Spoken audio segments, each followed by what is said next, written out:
Guys ఈరోజు మేమైతే mushroom curry చేసుకున్నాం. చూడండి రెసిపీ మీకు చూపిస్తాను. 3 ప్యాకెట్స్ తీసుకున్నాం మష్రూమ్స్. బాగా వాష్ చేసుకోవాలి గైస్. మష్రూమ్స్ ఇలా చిన్న చిన్న పీసెస్లా కట్ చేసుకోవాలి గైస్. కళాయి పెట్టుకోవాలి, ఆయిల్ వేసుకోవాలి గైస్. నూనె అయితే మరిగిపోయింది. ఇప్పుడు ఉల్లిపాయలు పచ్చిమిర్చి వేసుకొని, ఉల్లిపాయలు బాగా వేగిపోయాయి గైస్. ఇప్పుడైతే మష్రూమ్ వేసుకుంటున్నాం.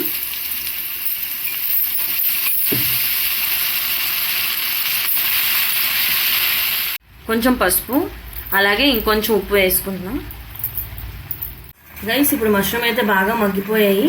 దానిలో టమాటో వేసుకుంటాం. టమాటో కూడా బాగా మగ్గింది గైస్. ఇప్పుడు కొంచెం ధనియా పొడి,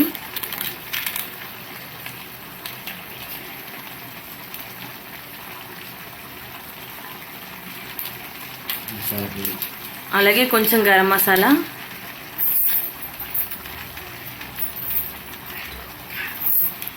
ఇప్పుడు కొంచెం కారం.